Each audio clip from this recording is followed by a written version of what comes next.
welcome back to another episode of Chocolate and Spice Talk. I'm Nidhi, the chatty host, and today we are talking about something that's very close to my heart: fitness, exercise, and what it really means to build strength. Hi, I'm Neha, the quieter host. When most people think of working out, they picture a classic gym workout, counting reps, lifting heavy, and chasing that ideal body. But what if the real transformation doesn't show up in the mirror first? And in this episode, we'll go over our workout plans and what we do on a day to day basis to build strength and fitness. And basically, we'll be talking about our experience and what serves us. We are not coaches or any, fitness experts. This is just us sharing our Yeah. experience. And that's what we do in this podcast. We share whatever we know and we've experienced and hope it helps others. And we would love to listen from you as well. So, with that, Nidhi, I want to start with you because we both know you are the one who's really into fitness and have been for a really, really long time, which is really, inspiring. So, can you talk a bit more about what does working out mean to you now when compared to a few years back? From what I remember, I don't know if you'll agree to this, but I think I was always a very active person. As a kid, I was always jumping rope or biking or walking, climbing things, and that was my happy place. But when I moved to college, that was like 4 years of just classes, deadlines, social life, which was very active at that time. And then I stopped moving intentionally.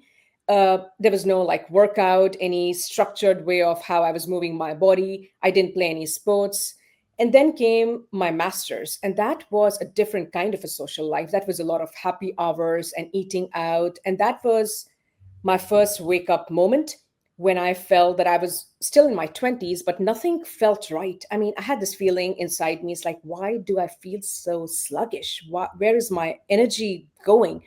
And at that time, I started doing a lot of cardio and running because I didn't know anything better. And I was still not feeling very well. But at that time, I was very fortunate that I discovered a community of women who were doing a specific program called Beach Body Guide. And I think that this was like 10, 12 years back. And this was a time when this was a growth of these workout programs, especially catered towards women. And they had the programs that were broken down in upper body, lower body, full body.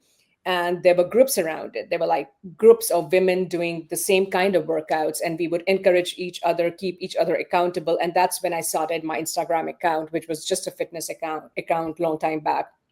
And we would use hashtag like accountability buddy or beach body guide workout, and we would find each other like-minded people and so on.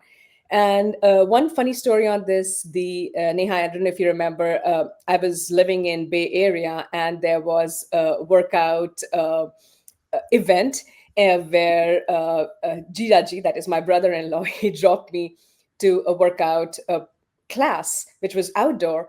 And you had told me this later, and you had asked me that my brother-in-law asked, like, has Nidhi joined a cult or something?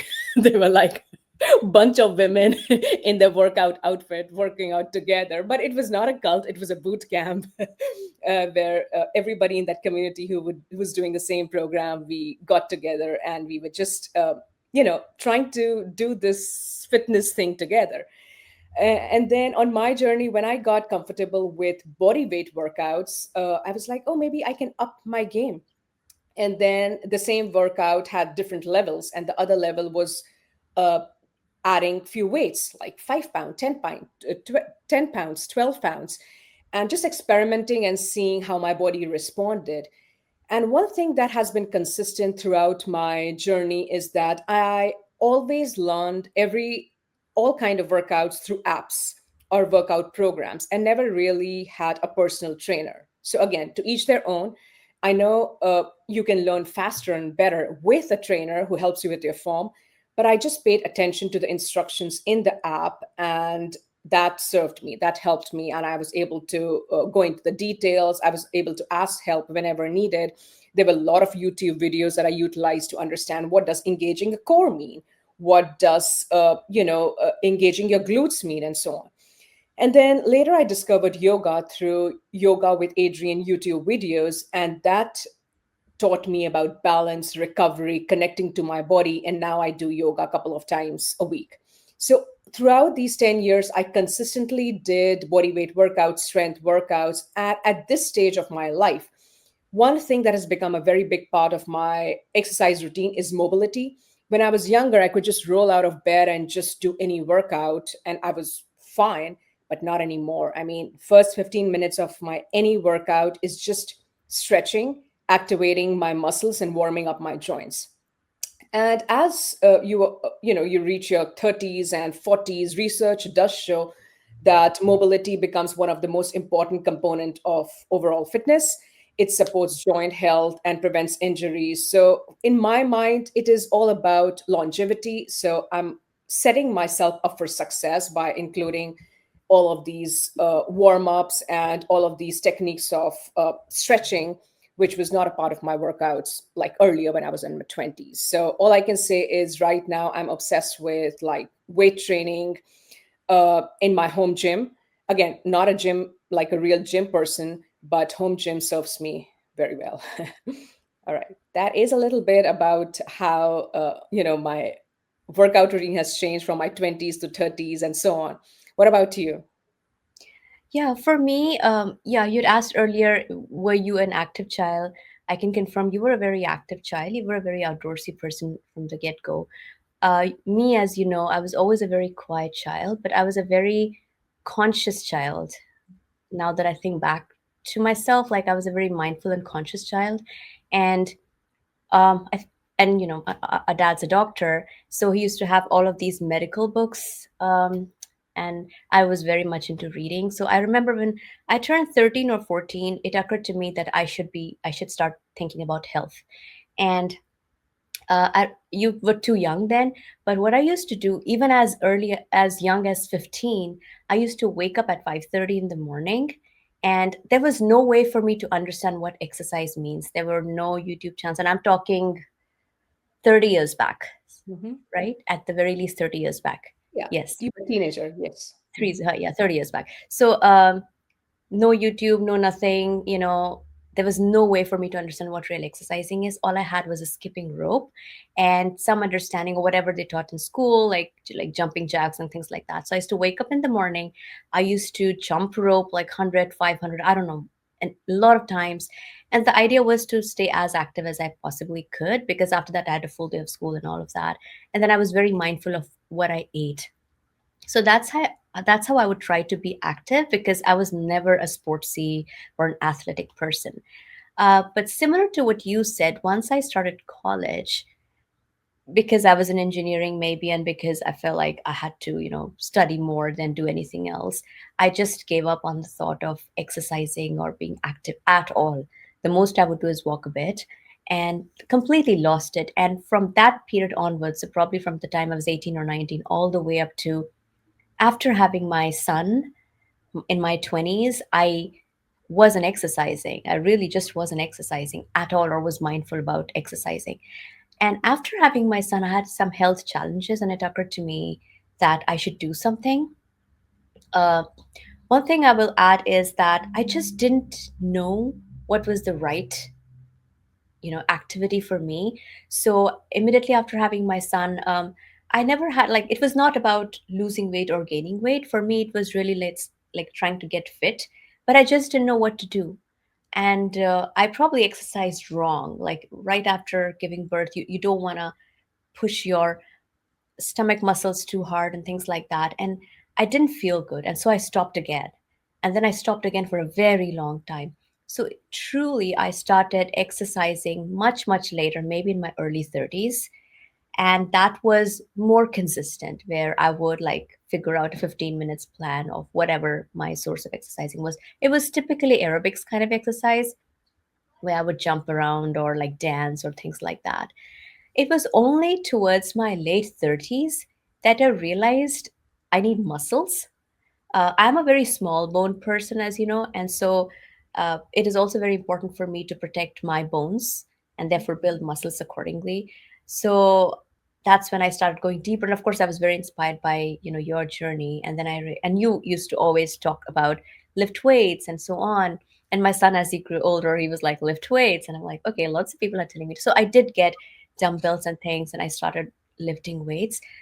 So yeah, basically what I'm trying to say is I had a very meandering journey, no specific plan, and it would really be based on my own body, like what is my body telling me, which may or may not have been the right thing. But come early 40s, I've become far more focused, which is I will spend sometime in the morning to stretch and then sometime in the evening to do some sort of strength training or walk. Like I really strongly believe in walking, so I literally can walk at any point the whole day. And then just some basic squats and leg exercises. So that's where I am right now. I'm not into one kind of exercise. Like it's not like I do yoga a lot or strength training a lot or run a lot, but just like move around across based on whatever my body's telling me. And one thing is also awareness. I think we talk about awareness throughout the episode because your journey is so different than mine. Like you had your son in your early 20s, and then you started working out because you just wanted to feel better, but there wasn't much awareness about the stomach muscles or the core, like how it breaks, how you have to engage it and how you have to make it better. So by the time I got pregnant, which was in my early 30s, there was awareness around it, like how do you uh, change your workout routine when you're pregnant or after pregnancy, which awareness you didn't have. And now your son Aryan, who is in college, who still exercises. Like we both didn't exercise throughout our college years because we didn't know any better.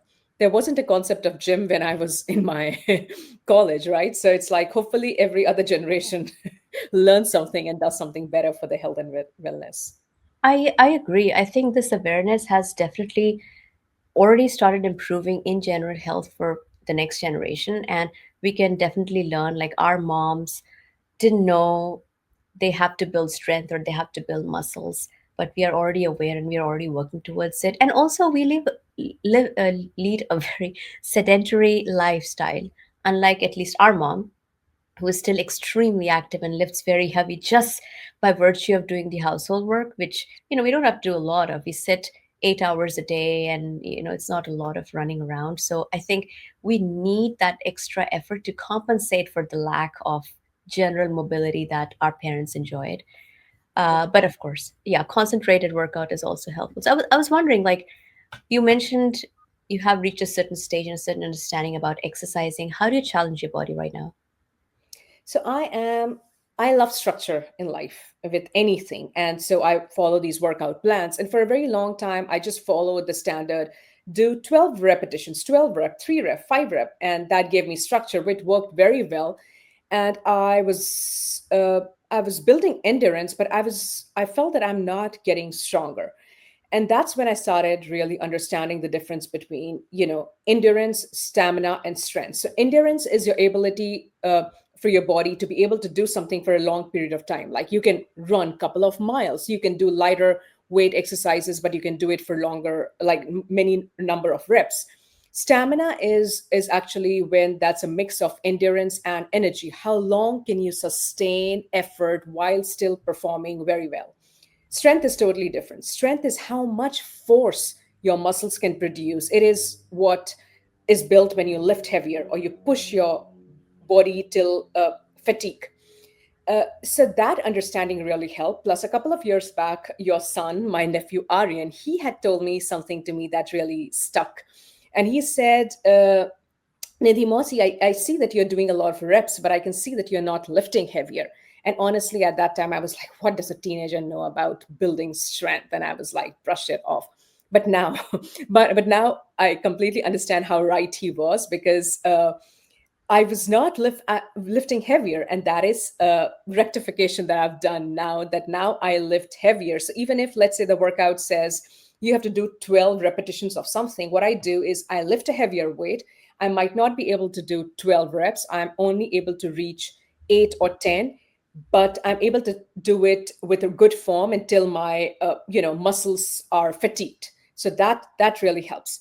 And then the same thing is if the workout says that you have to do 12 reps, but if I'm able to go on till 15 or 20, till my body genuinely cannot push anymore, that is how I'm building strength. So basically, I'm breaking some rules to be able to build strength because you understand your body the most.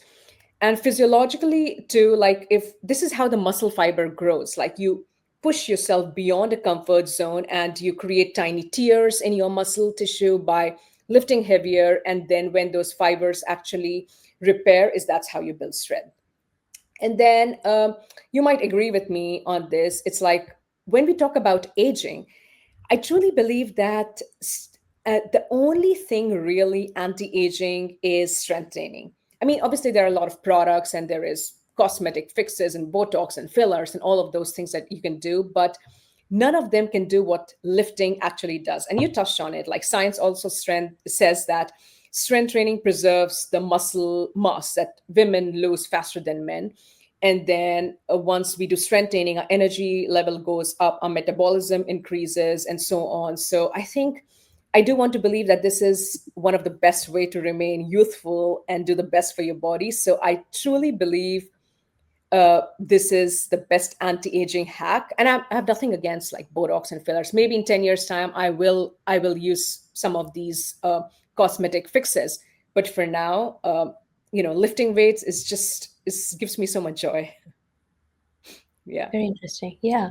Yeah, for me, I don't think I absolutely I know I do not operate from the same ideas and concepts as you do.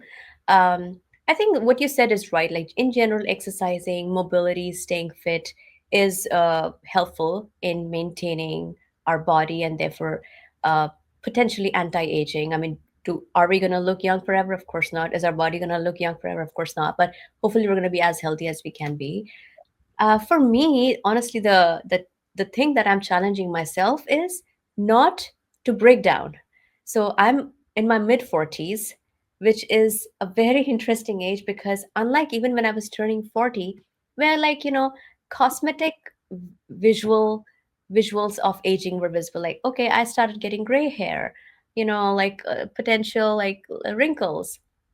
So those were cosmetic, but I wasn't yet feeling the real thing about aging. And come mid 40s, and I started feeling it in my body. And maybe because I hadn't maintained my body, because I just thought this is like everything is going to be fine forever. But I have a very desk job, right? Like I work in tech. And so when you're working and you're not careful, you start getting pain. And when you're younger, you're like, you do this, and you're fine. But now I am not. It hurts like hell and it will not go away. It will not go away. And then you start wondering what happened to your life. And so my motivation has entirely changed. It is really so I don't feel pain. Like the primary reason is I don't feel pain. And what can I do to not feel pain? It is to build my muscles, especially my back muscles, my shoulder muscle. Like I said, I'm small bone. Like I like I'm thinner in terms of body composition, and so I don't have a lot of firmness. So I need to build that muscle and that structure that can carry me through my years, especially. I'm sorry, I have a cough. Especially because I have a desk job, and so that's why I do a lot of strength training, and not a lot, but considerably more strength training than before, and continuously try to increase my weights. And it has been very helpful. Like if anyone has these troubles that I'm talking about, like back pain, shoulder pain, neck pain, first of all, there are very good YouTube videos that really help with that. Like there are good videos from physical therapists who talk about what should be done. Those exercises are helpful, but also lifting weight and being very careful about how you lift weight automatically stretches those muscles which forget to stretch over years. Like you sit in a certain way all your life and you're like, huh. And then one fine day, your body doesn't know how to go back and you're stuck.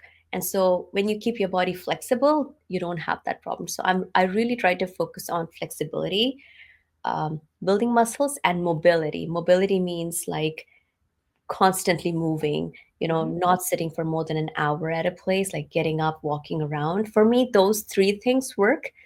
But who knows what, No, but later but age you're will right. bring. Mobility, that is so first of all, we both have very different body structure, right? Like you are petite, smaller shoulders. I am broader, and I have always been more. I don't know if muscular is the right term, but I have, yeah, I have been larger, let's say.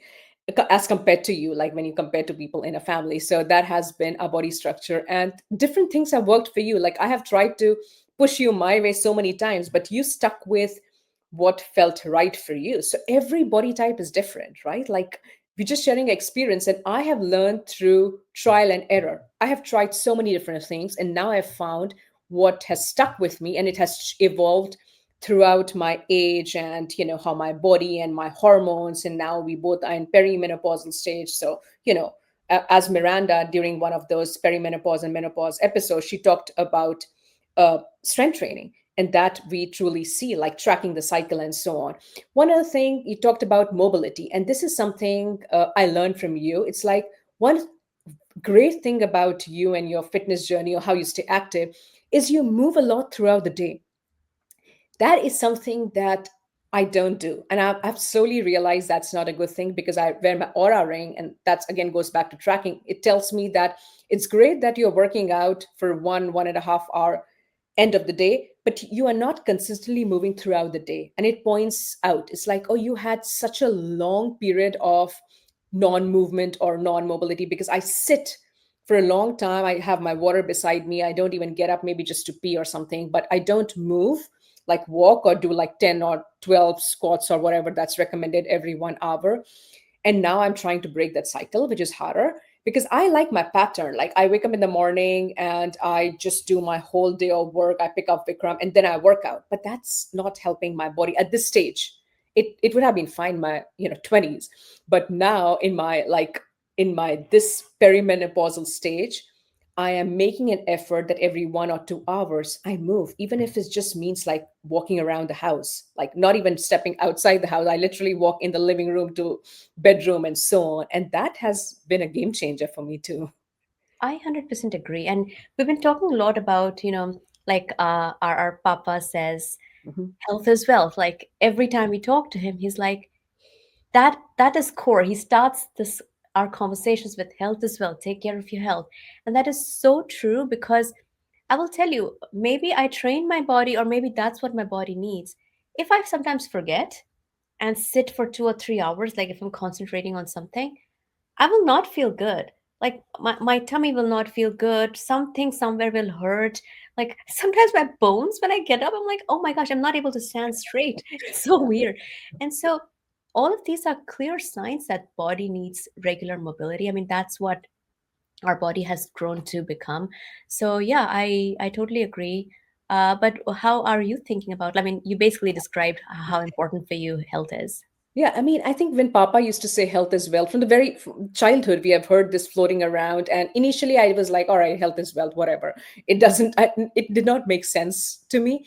But now I realize, you are only as happy and rich as your health, Yeah, or your kids' health, or your family's health. yeah. That is the most important thing. And that is what is wealth. What is wealth? Wealth is richness, right?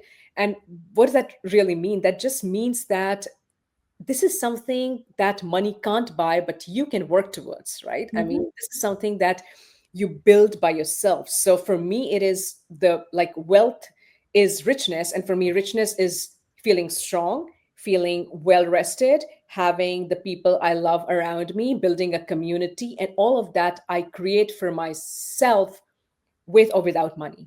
So that is how I feel like this is my rich life. Like a couple of years down the line, this would be what I say is my rich life, like my health, my partner's health, my family's health, helping my kid understand the value of just keeping yourself active, and so that you keep yourself so well that you're not dependent on anybody else. Like what Ma says, she pays attention to her health through yoga, so that we both don't have to worry about, is she doing the right thing for her legs or herself. So yeah, that is all wealth is health means to me. Agreed, agreed. And same for me. I mean, you said it so beautifully. Nothing much to add except that, you know, often we forget that. Like it is Yeah. something I'm so glad, first of all, our papa keeps reminding us and we both talk about it a lot. But it's so easy to forget in our hustle. Like we want to achieve a certain set of things, we want to do a certain set of things, and then we're like, oh, exercise and eating right could go, or sleeping well could fall through the cracks or be lower in priority. But every time you do that, your body will really revolt. And so you have to be very conscious about it. Yeah, I have similar thoughts pretty much. For when you were talking about walking around in the house, you'll find it super funny. So I know you have a treadmill. I don't have a treadmill or anything. I'm very weird that way because I love that you have all these gym equipments. My son also gets all that. And I'm one of those old school people. I'm like, no, I'm gonna use whatever I have. I have bought dumbbells, so now I have like range of dumbbells from 5 pounds to 7 to 10 to 15, all of that. But beyond that, I don't really have. And so in terms of walking, it's like one meeting gets over, I have some time. I'm literally walking on spot, like I set a timer and I walk, and my husband's like, you probably have reached LA by now. Because I, I walk the whole day in intervals and I walk constantly and very fast. Mhm. But and I'm not tracking anything. I have no idea if it does any good to my body, but I feel better. And that's very important for me because that's how I operate. If I'm feeling better, things are potentially better, because if I'm feeling worse, they're guaranteed to be bad.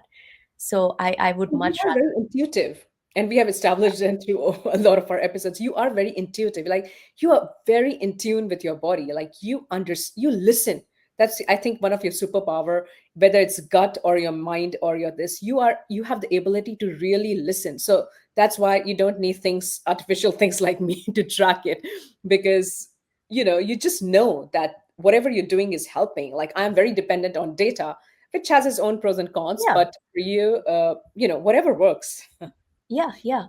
Um, Did you want to touch more about, what you've gained through consistent exercising in terms of your body? Like, obviously, exercise is highly associated in pop culture with looking a certain way, to your point, potentially anti-aging, fitting in certain type of clothes and stuff like that. How do you associate exercising, and what have you gained through it? Yeah, I mean, when you look at me, we've talked so much about strength training and lifting weight, but when you look at me, I mean, I don't look like a person who has like six pack abs or super pumped or a super fit gym look. I'm just a normal person. But for me, it has not been about looking a certain way. I started this fitness journey because of how sluggish I felt. And for me, one thing that I really admire about keeping consistent like routine is that I've been able to keep a promise to myself. Like I wake up early to work out, or I'm able to squeeze in a workout after a full day of work. So it builds confidence. So it's like a proof that I can rely on myself. I'm dependable. And it's a version of myself that I'm very proud of because it's the one that shows up even when it's not convenient. So I mean, honestly, that is the best thing. It changes your headspace. I handle stress better, and I also feel that doing this is contagious. I'm able to inspire my friends. I'm able to inspire my husband to go work out now. My husband has a gym membership. He's more of a person who workouts with a trainer versus me who does a home workout. But I think through all of this, one thing that I've really gained is just self-esteem and confidence, which is doesn't matter of how I look or so on, but just the faith in myself. And that is something that I'm so proud of. It's so beautifully put. The fact that, what you said, to trust yourself, to depend upon yourself, because you have proven to yourself for what, 10 plus years that you will exercise every single day, no matter what. That is incredible. I mean, how many people can say that about consistency? Like, that's like, if you can do that, you can do anything, is how I almost think about it. Yeah, for me as well, like, for me, the like, I can flip the story, as is usually the case with our stories. As you know, like, I've always been like narrow boned and thinner, at the thinner end of the spectrum. And so what I've always heard from the time I was a teenager and when I used to proactively try to exercise was, hey, you're so thin. Why do you need to exercise? Because, like, the general understanding, at least back then, I'm talking 30 years back, was you got to exercise to get thin. Like, thin body, thin body. I think you are already thin. What are you exercising for? But somehow I knew two things. One is it's good for health. And second, even to maintain a certain thing, you need to do something. And so that's been my thought. Like, no matter what anybody tells me, hey, you're getting thinner, hey, you don't need to do it, I will do what makes my body feel good. And I usually, that it may or may not be a problem in my life, but I tend to not listen to a lot of other folks. I will really try it on myself. Like, I love listening to folks, but I will filter it through my own understanding, my own situation, and my own context. Like I won't blindly take it, which is why, like, when you tell me, hey, why don't you try lifting weights and stretching before? I'm like, I tried it. It gives me tummy pain. So I'm not going to do it. And so I will try something else in my own way. And for this reason. So in my case, yes, I gotta get my shoulders to not hurt anymore. Okay, yeah, sure. If my arms can get firmer on account of it, perfect. Like I can wear sleeveless, great. But that is not the goal to do that, because as you age, you realize there are far bigger reasons on why you wanna exercise and be consistent. And also, I've really learned that from you. Um, if you make a habit of exercising or whatever you want to do consistently, it gives you the kind of joy that very few things give. That is, often people associate discipline with being shackled. On the other hand, discipline gives you the freedom to do other creative things because some parts are now decided for you. So you don't really have to worry about it. So that's something I've definitely learned from you. And so now every evening or every other evening, I spend time, like fixed time exercising, and then I will walk after eating or after sitting for too long. And so what I've gained there for through exercising is obviously maintaining my body composition, but also the consistent theme. Yeah. I mean, it's again trial and error. Like I mean, even with nutrition, like you tried so many diets and you stuck with something because that felt Yeah. right. And so the same with the workouts. So again, to each their own. Absolutely, yeah. And so basically what we're saying as we wrap up is that working out isn't just about what happens between, warm up and cool down. It's basically mirroring how you live. Yeah, exactly. And for women too, we need to follow our cycle, or as we get older, we have different stages in our life, and if we are able to modify our workout based on how our body feels, whether it's follicular stage or luteal stage, or before period, after period, our hormone shifts. And I have been able to do that, and that is again a game changer.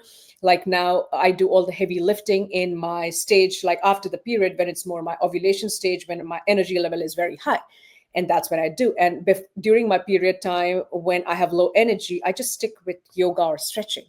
And this is the part, or the workout part, that we can control. But otherwise, work related, like professional life related, all of those are not in control. Like when my period will be on, I will be in a conference for the full week. I can't control that. I just have to hustle and do it. But this is a part that we can control, like sleep, working out during the hormonal changes of our life. And I would encourage everybody to maybe just pay attention to it, like track it. I know you're not big on tracking, but for me, my Aura Ring tracks it. I have a Clue app that tracks it. It kind of gives me information, and now I'm able to connect the dots and so on. So that has also been very helpful for Yeah, me. yeah, you've touched a really great point. For me, I have also discovered like certain things make me feel better during my periods than not. And so, for example, I'd much rather be more heavy on carb rather than protein during my periods, and that makes me feel so I tend to lower my protein intake or reduce like considerably my protein intake during my periods. And similar to you, I would not lift heavy during my periods because I have tried it and my body doesn't feel good. Like I would get cramps and stuff. So I'd much rather do just normal walking, gentle exercising during my period. And before and after, I'm okay with most things. But during my period, I've learned like to follow a certain process to prevent the unfortunate, side effects we tend to get with period. Yeah. Yeah, it's like taking back a control in the world where so much feels out of control. So, it's all about alignment and awareness. And that's what we are trying to do here. Yep.